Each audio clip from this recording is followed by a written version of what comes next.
लाला तेरे अंदर बहुत अच्छाइयाँ थी जो तू एक अच्छाई लेकर और आ गया। कन्हैया बोले मतलब छोड़ो, चल तेरी मैया यशोदा से शिकायत होगी। भैया क्यों? अरे तुमने मेरे देखते ही देखते मिट्टी का ढेला मुंह में रखा, भगवान कृष्ण की पकड़ी बात और गए भैया यशोदा के पास। कहा भैया कन्हैया ने मिट्टी खाई है। यशोदा जी ने पूछा लाला मिट्टी खाई? कन्हैया बोलती तब जब खाई ना होती, मिट्टी का ढेला मुंह में। भगवान कृष्ण ने सोचा अगर मैंने बोल दिया अब मिट्टी का ढेला कहीं भैया ने देख लिया तो खामखा हमारी पिटाई हो जाएगी। कन्हैया नहीं बोले। भैया ने पूछा लाला मिट्टी खाई? कन्हैया सर झुकाए और सर हिला दिया, नहीं भैया मैंने मिट्टी नहीं खाई। भैया ने दबा से पूछा दबा अरे ये तो कह रहा मैंने नहीं खाई। दबा ने कहा भैया जितना तुम इसे सीधा समझ रही हो ना इतना सीधा नहीं है, ऊपर से दिखता है सीधा लेकिन भैया हमें पता है, हमने देखा है इसने मिट्टी खाई है। मैया ने कहा लाला खाई? कन्हैया बोले नहीं खाई। मैया बोली लगा तुम ऐसे नहीं मानोगे। फिर मैया शरीर उठाकर लाई और लाला से कहा लाला मिट्टी खाई? मुंह खोल करके दिखा। अच्छा पहले की जो माताएं होती थी वो बच्चों से कहती थी आ करके दिखाओ। अभी भी कहती जो छोटे बच्चे होते हैं तो कहती है आ करके दिखाओ। और मैया ने कहा आ करके दिखाओ तभी हम बोले कि तुमने मिट्टी नहीं खाई। और जैसे ही भगवान कृष्ण ने मुख खोला उस मुख के अंदर मिट्टी का ढेला नहीं, ये तो अखिल विश्वपति है। और जैसे ही भगवान कृष्ण ने मुख खोला तो मुख के अंदर संपूर्ण ब्रह्मांड, उस ब्रह्मांड में एक गोकुल एक यशोदा एक कृष्ण, उसका भी मुख खुला। उस मुख के अंदर संपूर्ण ब्रह्मांड एक गोकुल एक यशोदा एक कृष्ण। माने बाल कृष्ण के खुले हुए मुख में 7 ब्रह्मांड 7 गोकुल 7 यशोदा 7 कृष्ण। दिखना मातई निज अद्भुत रूप अखंड। अब बोले भैया मैं कौन हूँ? रोम रोम तनि लागे कोटि कोटि आंखें बंद हो गई, पसीना आ गया, नेत्रों से आंसू बहने लगे और बेहोश हो गए। भगवान जान गए कि मेरी मैया डर गई है। तो भगवान ने क्या किया? अपना संपूर्ण ब्रह्मांड भगवान ने अपने उदर में ही संतरित कर दिया और गोदी में बैठे थोड़ी से हाथ लगाया था मैया मैंने मिट्टी नहीं खाई। मैया होश में आई। मैया ने कहा हाँ लाला तुमने मिट्टी नहीं खाई। आज मैया भगवान ने कृष्ण को ले गई गौशाले में, भगवान की नजर उतार रही है। देखो किनकी नजर उतार रही है? यशोदा जी, जिनके लिए स्वयं लिखा गया है प्रकृति विनाश सृष्टि लय होय। जिसकी प्रकृति उठ जाती है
लाला से पूछा, लाला लड्डू खाओगे?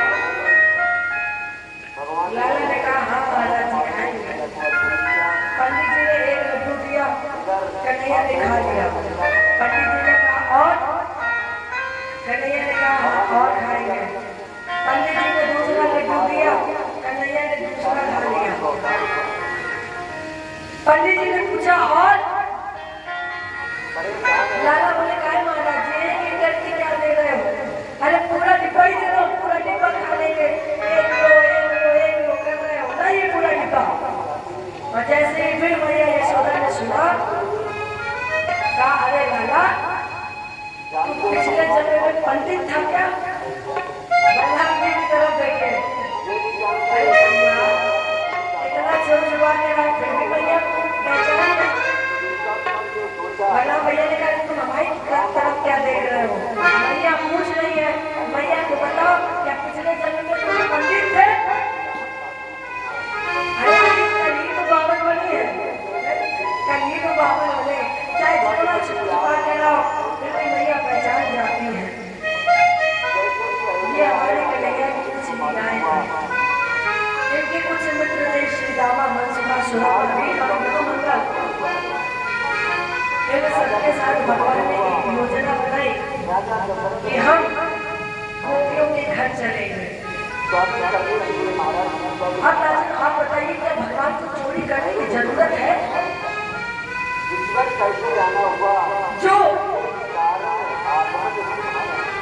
जिसके पास आपका एक तुलसी का दल रखने की जगह नहीं है, 3 लोग 14 भुवन का मालिक है, क्या उससे चोरी करने की जरूरत है? फिर भगवान ने ये चोरी क्यों की है? देखिए भगवान कितने प्रेम में बंधे हुए हैं।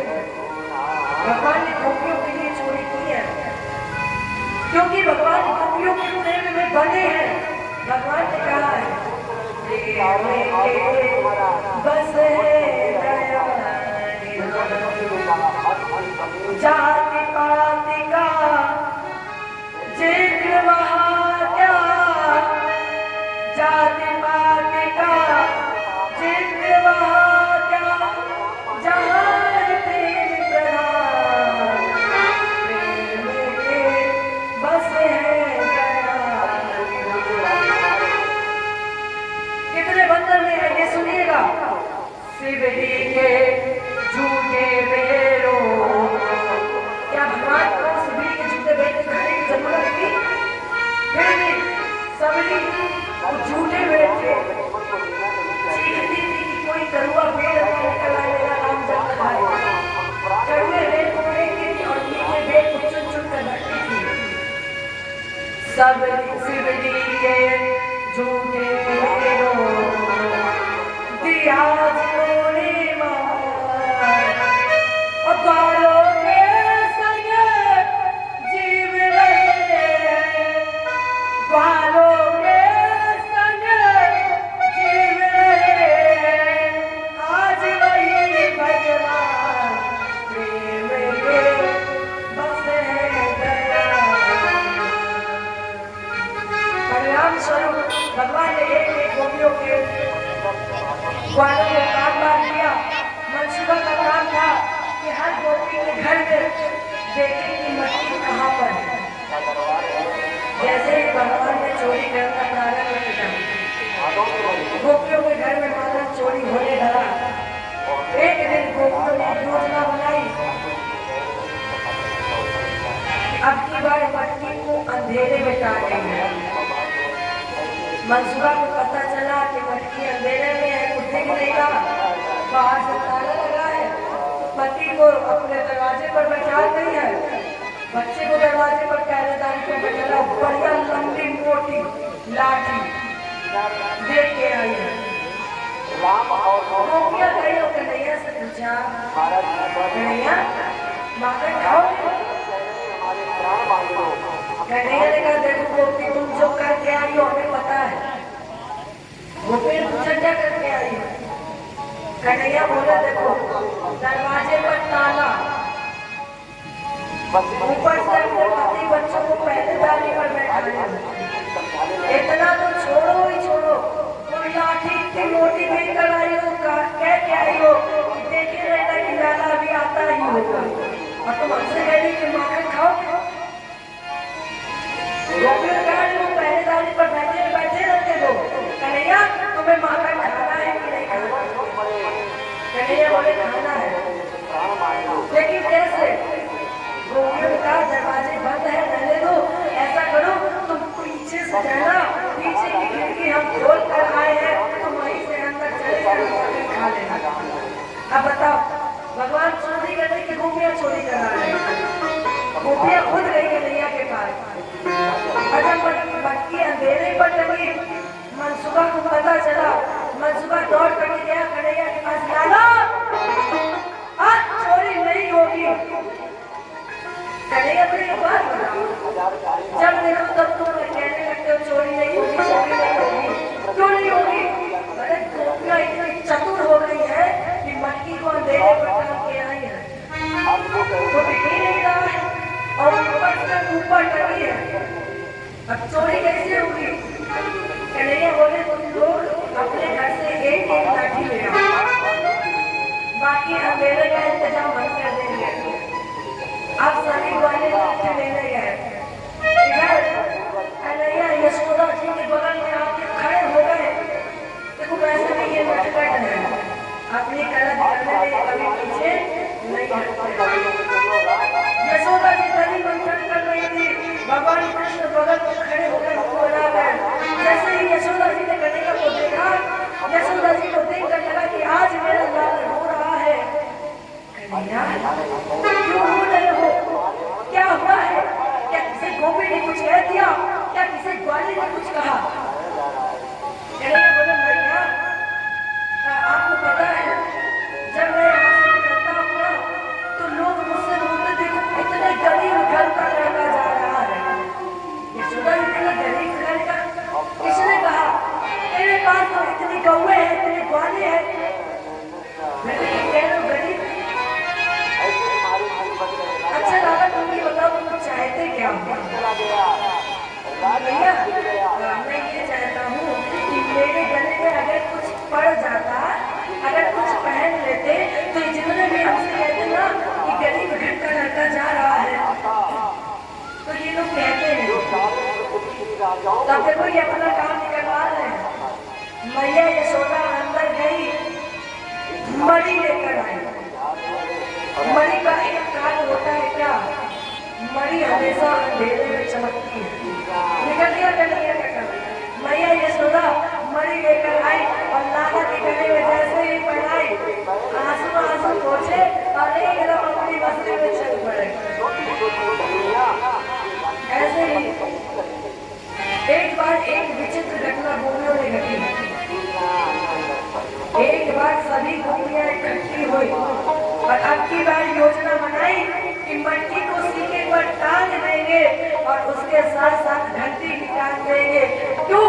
क्योंकि घंटी अगर बजेगी तो पता चल जाएगा कि वाहन चलाने वाला आ गया है।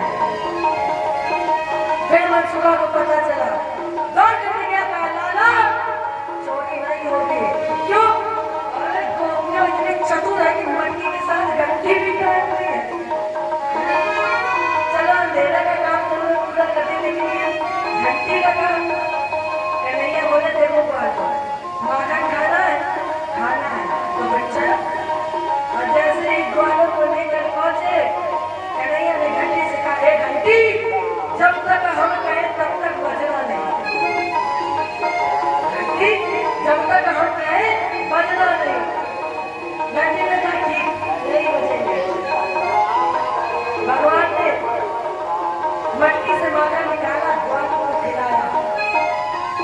जब ग्वालों को खिला दिया, भगवान ने माखन लिया और अपने मुंह में जैसे ही रखना चाहा, घंटी अपने आप ही बज पड़ी। जब घंटी बजी अपने आप ललिता के कान में आवाज पहुंची। ललिता दौड़ करके आए, ग्वाले तो भाग गए थे लेकिन कन्हैया भाग गए। ललिता ने कहा चल अब तेरी शिकायत होगी मैया यशोदा से। अरे जब हम बुराई लेकर जाते थे तो तेरी माँ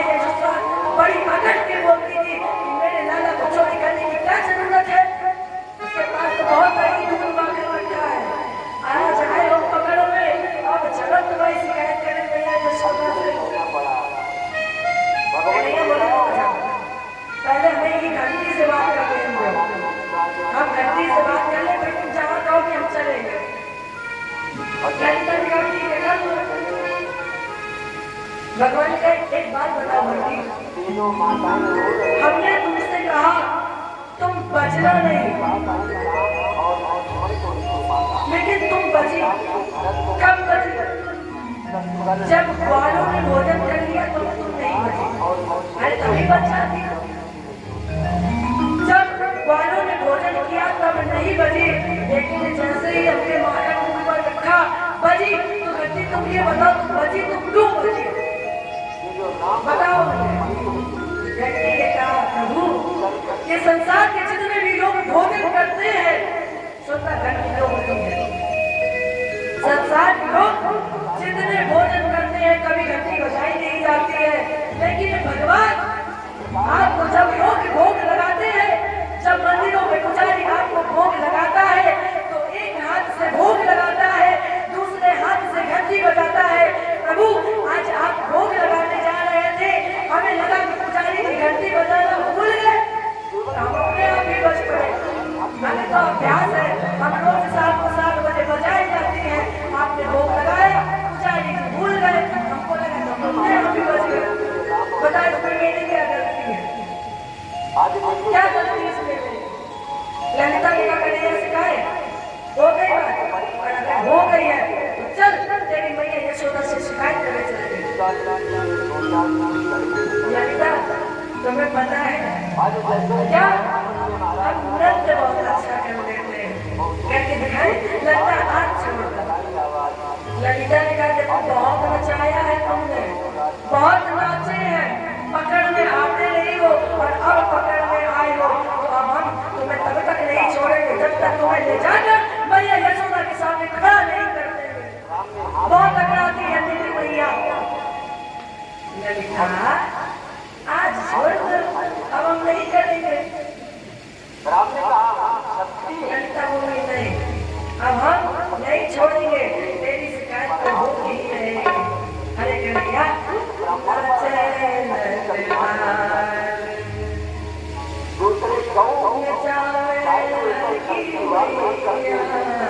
देखो हमारी जो पहले की माताएं जब घर से बाहर निकलती थी तो वो घूंघट डाल लेती थी, वो घूंघट डाल कर निकलती थी। लेकिन आज की माताएं देखो घूंघट की तो बात छोड़ो, पल्ला ही सर पर मिल जाए तो वही बड़ी बात है। पहले की बात छोड़ो, अब की बात छोड़ो, घूंघट की बात छोड़ो, सर पे पल्ला ही मिल जाए बहुत बड़ी बात है। तो हमारी जब पहले माताएं निकलती थी तो घूंघट डाल देती थी, कन्हैया की पकड़ी बात और बार बार झटक के पहले चल तेरी मैया यशोदा से शिकायत हो गई।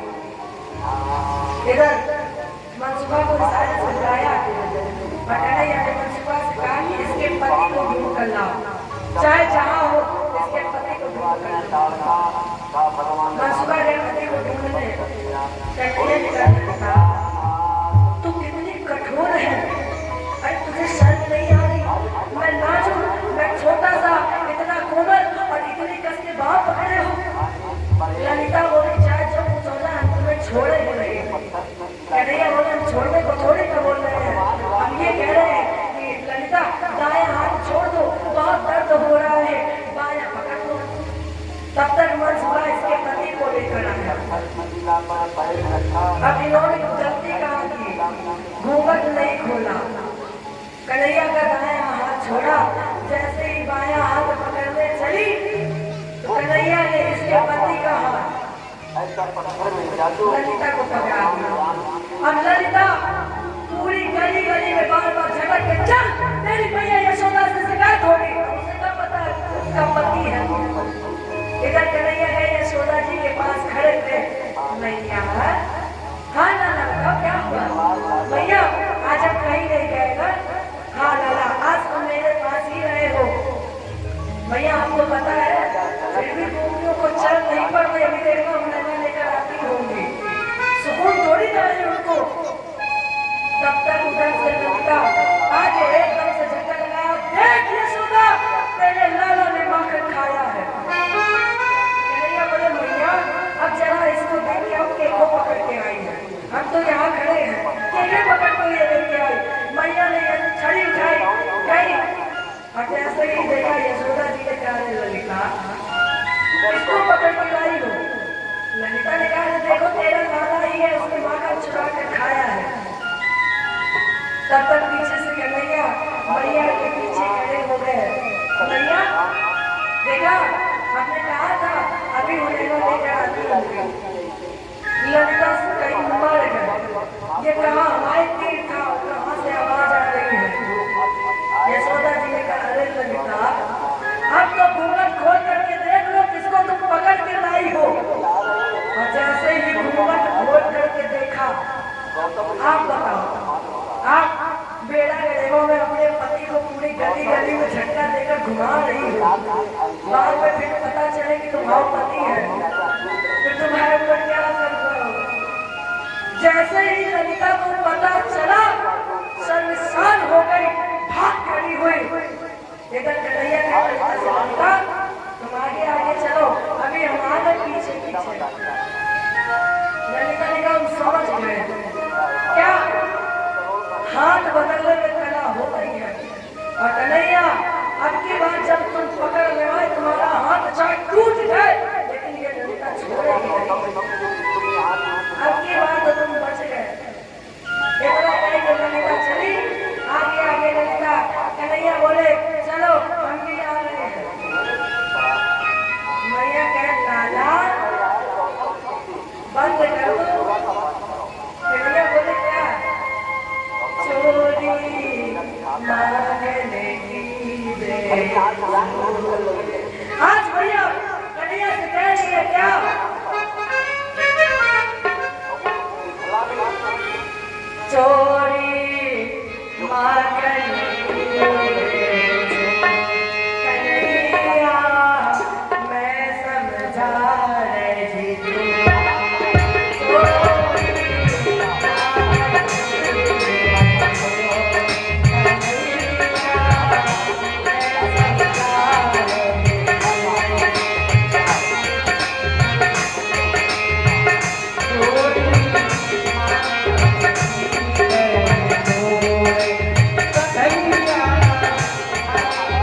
हेलो आज चंद्र और चंद्रमा गए रात्रि का 12 बजा। आज चंद्रमा मुर्गा बन गया और गौतम कुटिया के बाहर मुर्गा बन करके आवाज लगाए। जैसे ही चंद्रमा ने मुर्गा बन करके आवाज लगाई, होली प्रबल है पौधता है। जैसे ही मुर्गा बना की आवाज लगाई, हो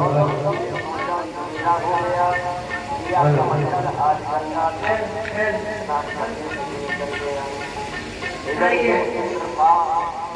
वो ऐतिहासिक बागवानी चला गया। जैसे ही सब तो ऐतिहासिक देखो परीक्षा जी हमारे बहुत अच्छे से ध्यान से सुन रहे हैं। उधर महाराज गौतम कहाँ चल रही थी बेटा? भगवान क्या बोले भैया से? छोड़ी ना छूट मेरी मैया होनी होए सो होए।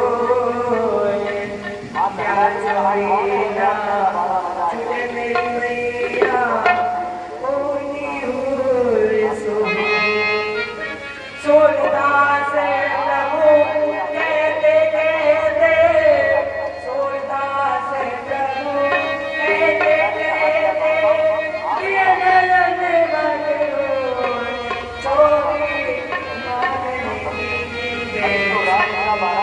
कन्हैया ऐसा जाए। एक गोपियाँ मैया यशोदा के पास रहना लेकर जाती थी और एक चाहत रखती थी कि मुझे भगवान का दीदार हो, मुझे भगवान का दर्शन हो। इसीलिए भगवान ने एक योजना बनाई जिसका नाम रखा गया एक दासी यशोदा नंद के करवा कर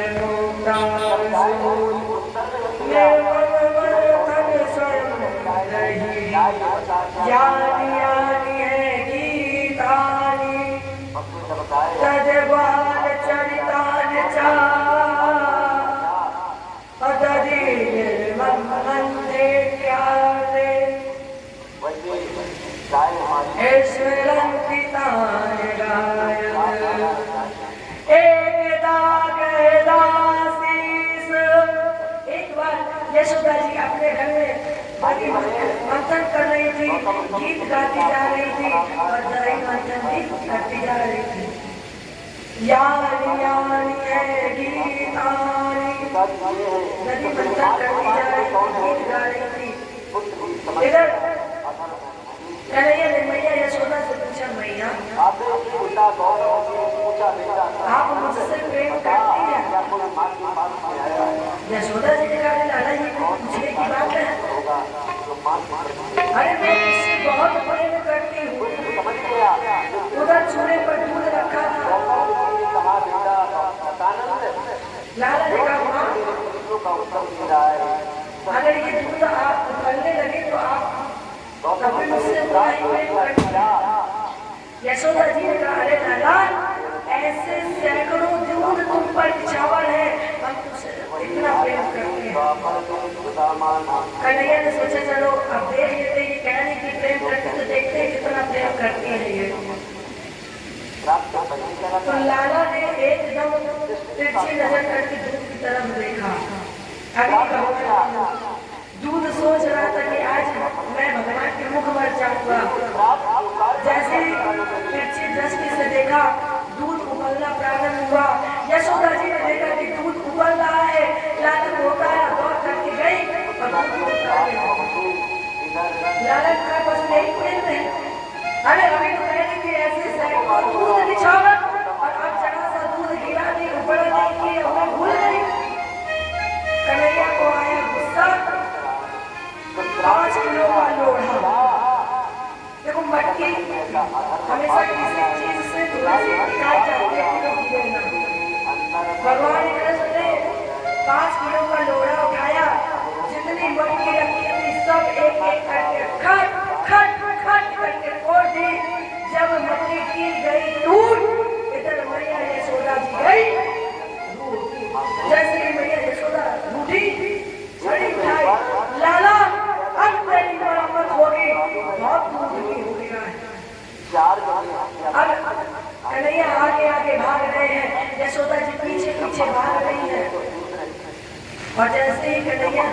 ये बाहर गए, यशोदा जी डेयरी पर बैठ गए। अरे लाला लौट आओ। कन्हैया बोले हम नहीं, ठीक है हम नहीं आएंगे। मैया बोली देखो अगर, अच्छा एक शब्द आपको पता है, माँ पहले बहुत बोलती थी अगर भसवल्ली चाहो तो लौट आओ। मैया बोली अगर अच्छाई चाहो भसवल्ली चाहो तो लौट आओ। कन्हैया बोले हमारी अच्छाई यही नहीं है, हम यही ठीक है, हमें पता है हम बनाएंगे, तुम लाठी उठाने दो। मैया बोले ठीक है, तुम शाम तक लौट कर आओगे, हम शाम तक यही है। कन्हैया ने सोचा हमें 10-15 मिनट का वक्त होगा, शांत हो जाएगी फिर चली जाएगी अंदर, लेकिन ये तो यहीं पर शाम तक धरना देंगे। अब क्या करें, धूप थी। आज जब कन्हैया नटखट दोनों हाथों की बनाई मुट्ठी, आंखों को मसलना प्रारंभ किया, गाल टमाटर की तरह लाल, और जैसे ही आंखों को मसला दोनों हाथों से छल से आंसू गिरे, और जैसे ही छल से आंसू गिरे, लाला लौटा ले छड़ी फेंके देगा और तुम्हें मारेंगे। और जैसे ही मैया यशोदा ने छड़ी फेंकी, कन्हैया समझ गए अब मामला ठीक है। आंसू पोछे दौड़ करके गए, मैया यशोदा को गले से लगाया, मैया ने कहा रुको, हम तुम्हें मारेंगे नहीं लेकिन बांधेंगे जरूर। कन्हैया ने कहा अगर बांधने का भी सिस्टम होता, अगर बांधने का हमें सिस्टम पता होता तो थोड़ी देर और रो लेते, हमें क्या रो नहीं था। अब हम आ गए, अगर तुम्हें बांधना तो ठीक है भैया बांध लो। देखो भगवान जल्दी जल्दी बांधते नहीं है। मैया ने क्या किया, जैसे ही उल्लूखन निकाली, उल्लूखन पता है क्या है, नहीं जानते, उखड़ी पता है,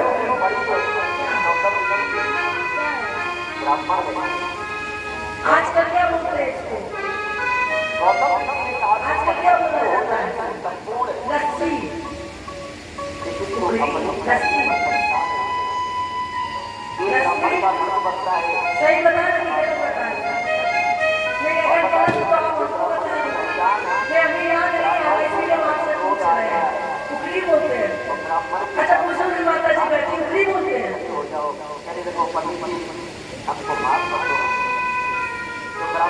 नहीं लस्सी तो आजकल चला है, अगर ब्राह्मण क्षमा करता है तो चलो लस्सी बोल रहे हैं, अगर क्षमा नहीं करता है तो जिसे पता है तुम्हें समझ जाना अपने आप ही। माता जी ने लस्सी निकाली, भगवान की कमर में लस्सी का फंदा डाला, गांठ लगानी चाहिए,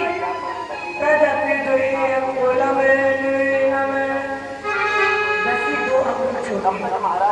मालिक यशोदा जी के महल में जितनी लस्सी थी सबको छोड़ करके गांठ लगानी चाहिए, लस्सी 2 अंगुल छोटी। बार बार मैया यशोदा लस्सी का फंदा बांध रही, फिर खोल रही, फिर बांध रही, फिर खोल रही, और बांधते खोलते मैया की दृष्टि भगवान कृष्ण के कमर पर जब पड़ी तो मैया यशोदा ने देखा कि भगवान कृष्ण के कमर पर लस्सी के मोटे मोटे निशान कदरे पड़ गए कमर पर, और वो देखकर मैया यशोदा रोने लगी, बेहोश हो गई। और जब यशोदा रोई, बेहोश हुई, तब कन्हैया अपने आप ही बन गए। देखो जीवात्मा परमात्मा से मिलना चाहे तो शरीर समाज संसार छोड़े, हमने पहले भी बताया है, परमात्मा इतनी आसानी से इतनी जल्दी नहीं मिलते हैं। आप संसार में लगे रहोगे परमात्मा नहीं मिलेंगे। आप शरीर समाज संसार छोड़े, भक्ति ज्ञान वैराग्य पकड़े, और जब आप भक्ति ज्ञान वैराग्य पकड़ेंगे तो परमात्मा अपने आप ही आपके पास आएंगे, दर दर भटकने की जरूरत नहीं पड़ेगी, भगवान अपने आप ही बन गए। मैया यशोदा बांधते बांधते थक गई, भगवान निकल गए। मैया से कहा मैया हम बने हैं, मैया ने नेत्र नहीं खोले, लाला तुम बने हो, अरे मैं बांधते बांधते थक गई, पर तुम कह रहे हो तुम बंधे हो। किनारे पर नहीं जाना चाहिए। लाला ने कहा भैया पता नहीं आपको क्या हुआ, आप बांध रही थी, फिर क्या हुआ? मैया आप बेहोश हो गई, आपने बांध दिया और बांधने के बाद आप खोलना भूल गए और हम बंधे के बंधे रह गए। अगर सबका भोजन करोगे मैया ने कहा अब तुम बंधे हो तो भी बंधे रहो, अब खुलने वाले नहीं हो, बंधे रहो। अगर आप अम्मा इधर अपने कामों में लग गई, इधर कन्हैया बात बना रहे। माँ मालूम है बड़ा आपको पता है क्या? मैया ने कहा लाला तुम चाहे जितने मस्के लगा लो, चाहे जितनी तारीफ कर लो, अब हम तुम्हें खोलने वाले नहीं हैं। कन्हैया कह रहे माँ तू कितनी अच्छी है, भगवान बच्चा चाहिए पवन गुजारा होगा गया तू कितनी प्यारी है, प्यारी प्यारी है ओ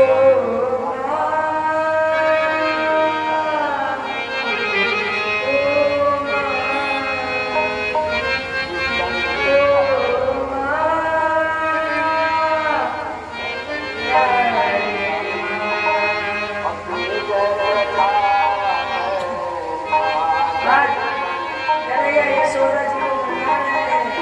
माँ एक बात तो कही, लेकिन मैया कहे तुम चाहे जो कुछ कर लो, अब हम तुम्हारी बातों में नहीं आएंगे, अब तुम बंधे हो तो तुम बंधे ही रहो। इधर यशोदा जी मेरे कार्य में लग गई, तब भगवान को याद आई पूरा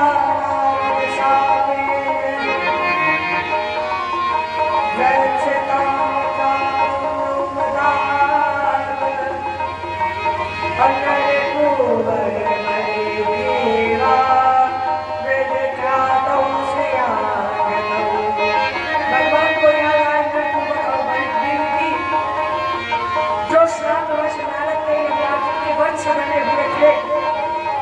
राजा परीक्षित ने एक प्रश्न किया महाराज जी आप ये बताइए कि नरकुबर और बलिग्रीव को श्राप क्यों लगा नारद जी का, कारण क्या है? सुखदेव जी ने कहा राजेंद्र एक बार वारुणी मदिराम कृत्वा मदाद्वरलोचनम्। एक बार नरकुबर बलिग्रीव ने मदिरा का सेवन किया हुआ था, ये पत्नियों के साथ निर्वस्त्र स्नान कर रहे थे।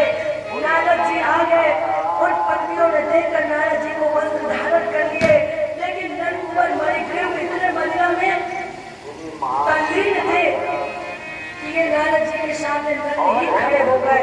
इसलिए नारद जी ने श्राप दे दिया और कहा तुम वृक्षों की तरह नर में खड़े हो, इसलिए हम तुम्हें श्राप दे रहे हैं कि तुम वृक्ष ही बन जाओ। श्राप लगा तो शरण में बोले महात्मा मेरा उद्धार कैसे होगा? नारद जी ने कहा एक दिन भगवान उल्लूखंड में बनेंगे और जब भगवान उल्लूखंड में बनेंगे उस दिन तुम्हारा उद्धार हो जाएगा। तो आज वही परमात्मा को याद आ रही घटना जब भगवान उल्लूखंड में बने। पूरा क्यों ना आज नारद जी के साथ नरकुबर और बलिग्रीव को मुक्त कर दिया जाए। तो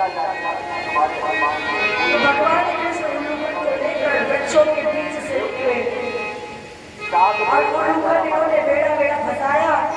जब ये नहीं निकला तो भगवान ने हल्का सा एक झटका लगाया और जैसे ही हल्का सा झटका लगाया तो यमराज के वृक्ष जड़ से उखड़ गए। नरकुबर बलिग्रीव यक्ष के रूप में प्रकट हो गए। भगवान की प्रार्थना की गोविंद मुझे वरदान दीजिए। क्या?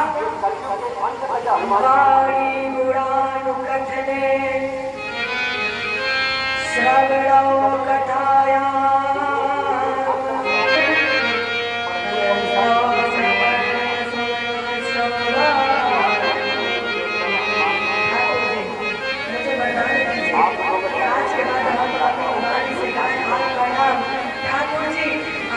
आज के बाद हम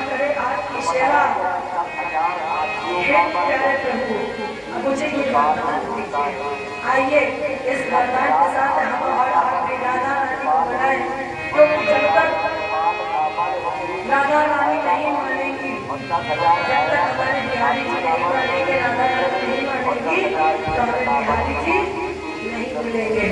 आइए हम सभी राधा रानी से कहें, दोनों हाथ उठाते हुए,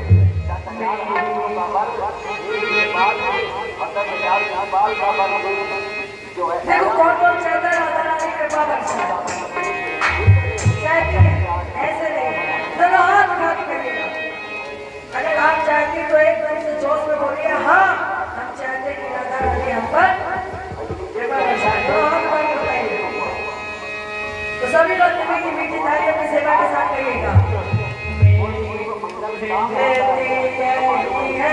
राधा रानी कृपा बरसाए।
यमुना जी के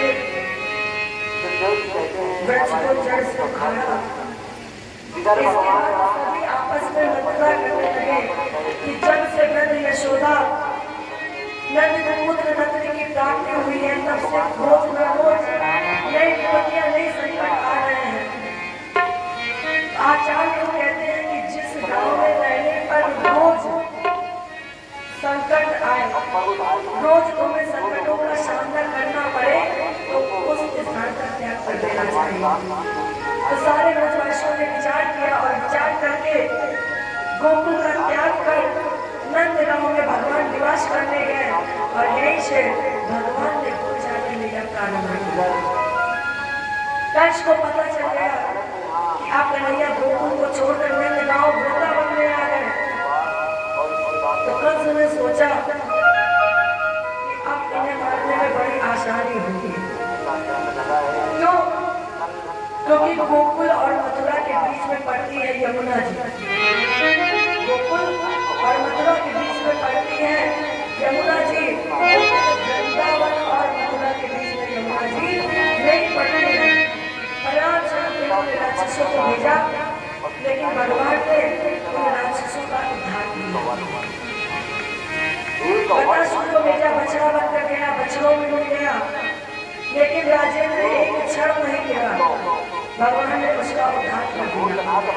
बकासुर को भेजा, बगुला बनकर गया, लेकिन बगुला की एक विशेषता होती है, अगर वस्तु पेट में चली जाए तो वो वस्तु को भस्म कर देती है। जो वस्तु पेट में चली जाए तो वो वस्तु भस्म हो जाती है। इसलिए कन्हैया कुछ उसको उठा लिया और सोचा इसमें बगुला ने कि ये पेट में जाएगा तो ये भी जलकर भस्म हो जाएगा। लेकिन कन्हैया जैसे ही पेट में गए तो सीधे सीधे खड़े हो गए। कन्हैया ने अपना शरीर इतना गर्म कर दिया को मालूम हुआ कि बगुला सहन नहीं कर पाया और भगवान ने नीचे वाले झगड़े को पकड़ा, ऊपर वाले झगड़े को पकड़ा, एक बार बीच से आधा आधा कर दिया। भगवान ने इस बकासुर का भी उद्धार कर दिया। इसके बाद भगवान को मारने के लिए भेजा अगासुर। विशाल शंख बनकर गया। ग्वालों को लगा कि वृंदावन में शायद कोई नई गुफा है, मुंह खोलकर बैठा हुआ था। सभी ग्वाले उस गुफा को देखने के लिए अंदर प्रवेश कर गए। कन्हैया ने सोचा अगर मैं गया नहीं तो कहीं मेरे ग्वालों का अनादर न हो जाए। परिणाम स्वरूप कन्हैया भी मुख के अंदर प्रवेश कर गए। अगासुर ने मुख बंद किया। भगवान ने अपना आकार बढ़ाया, इतने लंबे हो गए भगवान, अगासुर का भी पेट फट गया। इतने लंबे भगवान कृष्ण हुए कि अगासुर का पेट फट गया और इस तरह से भगवान ने अगासुर का भी उद्धार किया। लेकिन ये घटना ग्वालों के वृंदावन में 1 वर्ष बाद बताई। 1 वर्ष बाद बताई। राजा परीक्षित ने कहा सुखदेव जी ये घटना ग्वालों ने 1 वर्ष बाद क्यों बताई? क्योंकि ये वही ग्वाले हैं जो सुबह की चर्चा शाम को लोग रात घर पर बताते थे, लेकिन ये घटना ये चर्चा ग्वालों ने 1 वर्ष बाद क्यों बताई? सुखदेव जी ने कहा राजन ब्राह्मण का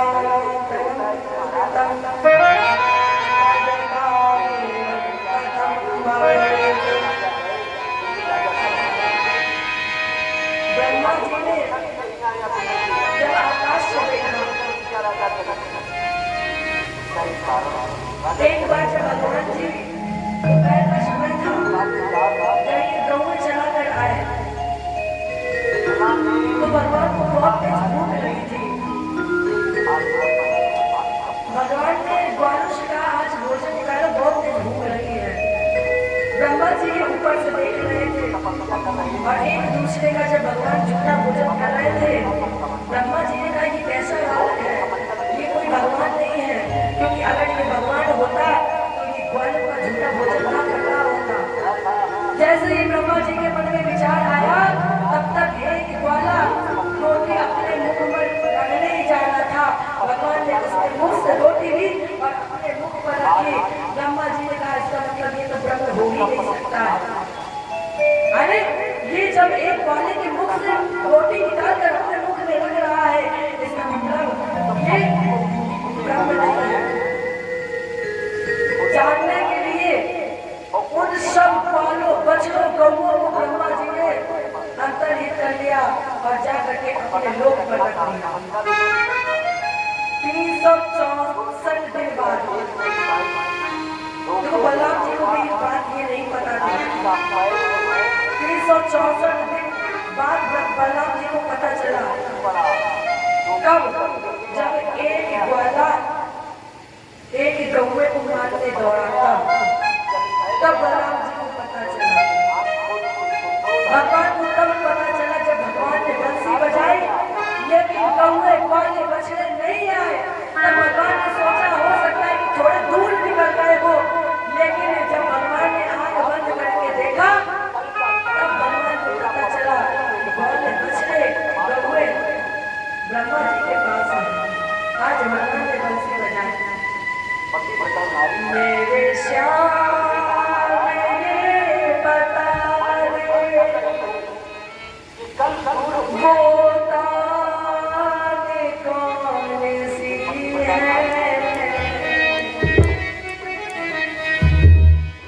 जिसे सबके सवाई तेरे दर पे जो है मेरे श्याम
किस रूप में थे?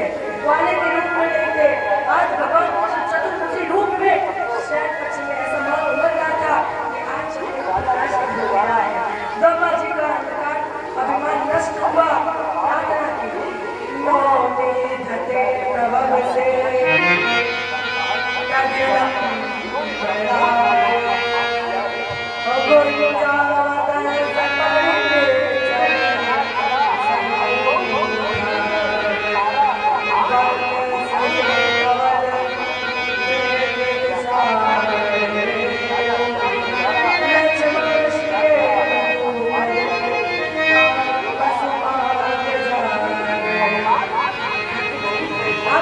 शोभा श्याम है, आपके सर पर मोर का पंख बना हुआ है। आप जगतपति है, अखिलपति है, विश्वपति है। मैं अज्ञानी मुझसे अपराध हो गया है, इसलिए मेरे अपराध को क्षमा कर दीजिए। तो ब्रह्मा जी ने भगवान को मनाया, भगवान नहीं माने। ब्रह्मा जी ने कई बार भगवान को मनाया, लेकिन भगवान नहीं माने। इंद्र जब भगवान की शरण में आ गया, आगे चल के आप गोवर्धन जी की पूजा सुनेंगे थोड़ी देर में। तो इंद्र जब भगवान की शरण में आया तो भगवान ने इंद्र को माफ कर दिया। अच्छा आप ये बताइए, इंद्र का अपराध बढ़ा है कि ब्रह्मा जी का अपराध बढ़ा है? इंद्र ने 7 दिन लगातार मूसलाधार वर्षा की है और ब्रह्मा जी ने एक साल के लिए ही तो गोकुल में ग्वालों को, गौओं को, पशुओं को चलाया था। अब बताइए, ब्रह्मा जी का अपराध बढ़ा है, इंद्र का अपराध बढ़ा है? किसका अपराध बढ़ा? इंद्र का। ब्रह्मा जी का अपराध बढ़ा। कैसे? भगवान ने कहा है, ब्रह्मा मुझे यहाँ पर 11 वर्ष ही तो रहना था और तुमने मुझसे एक साल के लिए मेरे गौरव, मेरे बच्चों, मेरे गौरव को मुझसे छीन लिया। इसलिए भगवान ने ब्रह्मा जी को माफ नहीं किया। इंद्र को क्यों किया? भगवान ने कहा, मुझे 11 वर्ष यहाँ रहना है। मैं रोज रात में ग्वालों, बछड़ों, गौओं से बिछड़ जाता था, सब अपने अपने घर चले जाते थे। लेकिन इंद्र तुमने मूसलाधार वर्षा करके 24 घंटे दिन रात सुबह शाम तुमने मुझे ग्वालों, बछड़ों, गौओं के साथ रखा है। अब आप बताइए, किसका अपराध बढ़ा है? ब्रह्मा। इसके बाद ब्रह्मा जी ने क्षमा मांगी। इधर भगवान ने वृंदावन पधारे, गौचारण लीला प्रारंभ की। फिर भगवान ने तालवन के पास पहुंचे, तालवन उतारा। बलराम भैया ये तालवन उतारा और तालवन उतारने के बाद भगवान कृष्ण ने नागिया दमन, नाग का दमन किया। वीरों के दूषिता में कृष्ण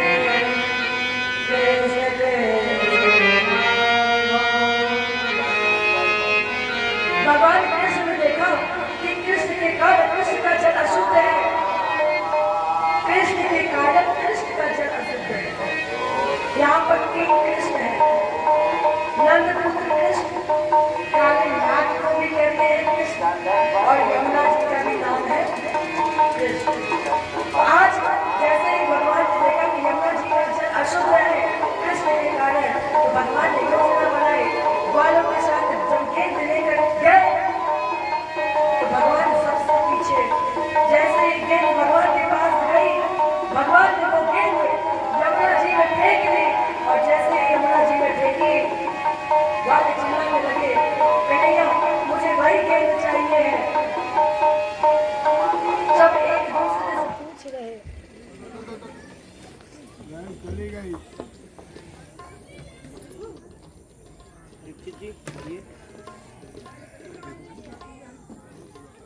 आगे संजय।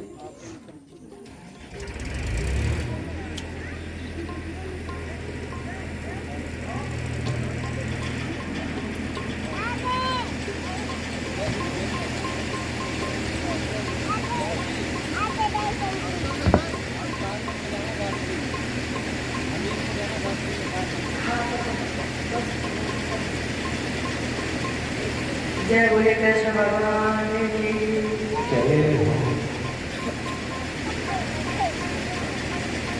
श्री रामा ने कहा कन्हैया मुझे बड़ी गेंद चाहिए।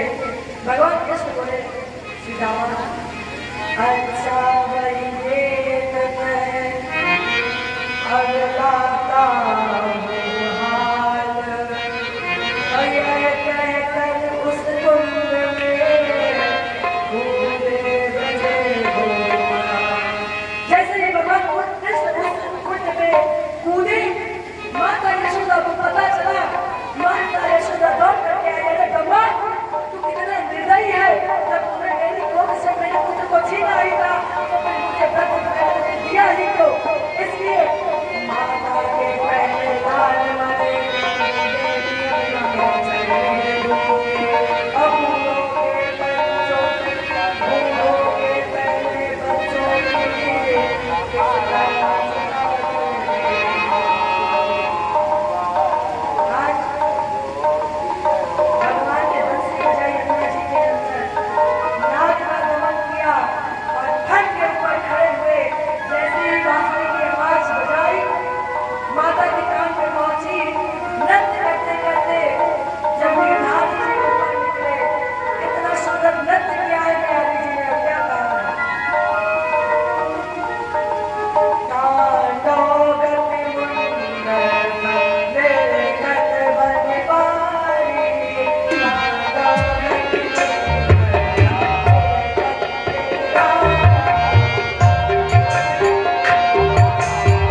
मतलब अविद्या, चीर मतलब वस्त्र, चीर मतलब अहंकार।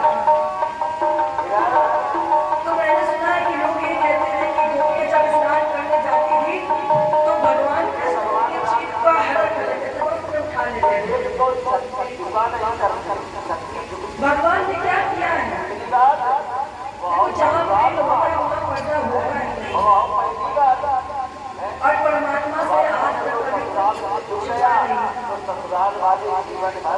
भगवान ने चीर हरण करके क्या संदेश दिया? आज भगवान ने गोपियों की अविद्या का हरण किया है, गोपियों की अविद्या का हरण किया कि कृष्ण मुझे प्राप्त हो जाए, कृष्ण मुझे पति के रूप में मिल जाए। इसलिए भगवान ने चीर का हरण किया, अविद्या का हरण किया। अविद्या का हरण करके, चीर का हरण करके जब भगवान इधर वृंदावन में आए तो भगवान कृष्ण ने देखा बहुत बढ़िया गली गली सजाई जा रही थी, सफाई हो रही थी।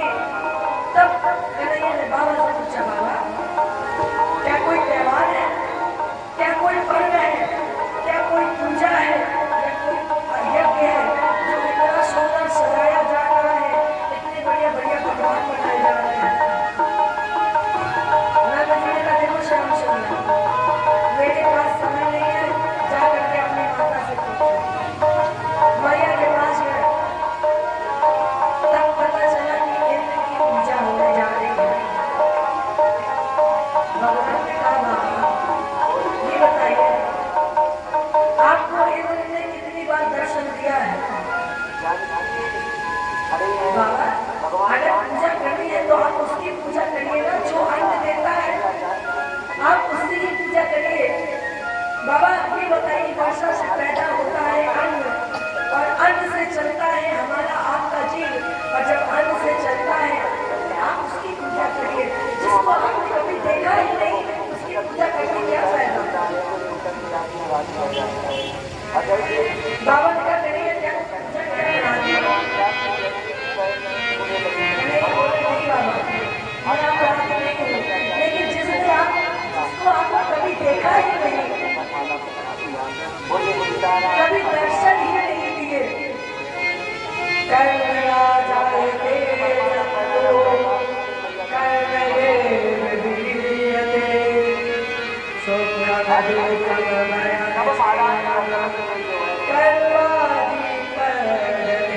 बाबा प्राणी कर्म से जन्मता है, कर्म से मरता है, हानि लाभ यश अभ्यस प्राणी को सब कुछ कर्म से मिलता है। रामायण में प्रमाणित कर रहे हैं, सुख दुख दाता, साथ नहीं देता है, सब कर्म के साथी है, कर्म जाते जंतु। इसलिए बाबा व्यक्ति का जन्म भी कर्म से होता है और मृत्यु भी कर्म से होती है। बाबा पूजा हो करना इंद्र की हो, आज पूजते सब जाए, वो हम सबका दाता है, चलती है बाबा। अगर पूजा हो गिरिराज जी की हो, आपको पता है जब आप उन्हें भोग लगाएंगे तो आपके प्रसाद को ग्रहण करके आपको दर्शन देंगे, और जब तक घर के देवता नहीं प्रसन्न होंगे तब तक आप खोल के देवता को भी प्रसन्न नहीं करेंगे। इसलिए सबसे पहले अगर पूजा हो तो गोवर्धन जी की हो। आइए हम सभी ने गिरिराज जी का पूजन करते हैं। दिवाली के दूसरे दिन ही पूजा गोवर्धन जी का पर्व मनाया जाता है, लेकिन कन्हैया जी का समझाते समझाते वो दिन निकल गया, इसलिए दिवाली के ठीक बाद गिरिराज जी का पूजन होता है। आइए हम सभी ने गोवर्धन जी का पूजन करते हैं और कहते हैं, गोवर्धन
कोस की सात कोस की परिक्रमा, सात कोस की परिक्रमा, सात कोस की परिक्रमा, सात कोस की परिक्रमा, राम सीता कहाँ गए?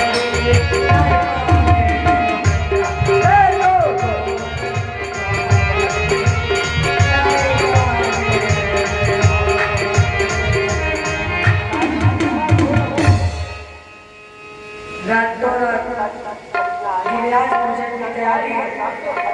56 प्रकार के व्यंजन, आगे आगे कृष्ण और पीछे पीछे नंद मैया यशोदा। कन्हैया ने सोचा कि हमने तो कह दिया कि ये प्रत्यक्ष दर्शन देते हैं, और अगर इन्होंने दर्शन ना दिए तो भगवान ने ही गिरिराज जी का रूप धारण किया और गिरिराज जी में प्रकट हुए। जय बोले गिरिराज भगवान की, जय जय श्री राम, जय जय श्री, जय जय श्री। सभी भक्तों ने भोग लगाया।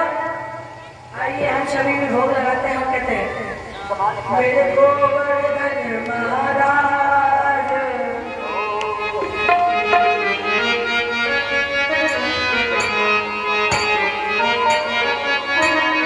मेरे गोवर्धन महाराज, महाराज तेरे मारे, मेरे गोवर्धन महाराज,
हमें बड़े ही धीरे प्रेम से आपको कथा सुनाई, लेकिन अब ना तो धीरे ना तो प्रेम, सभी भक्त अपने स्थान पे खड़े हुए, सभी भक्त।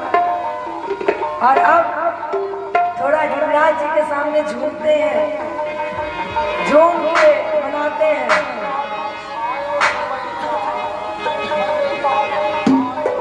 वृंदावन जाऊंगी सखी, कौन कौन मेरे साथ वृंदावन चलना चाहता है? सभी लोग तो नृत्य करते हुए चलना है।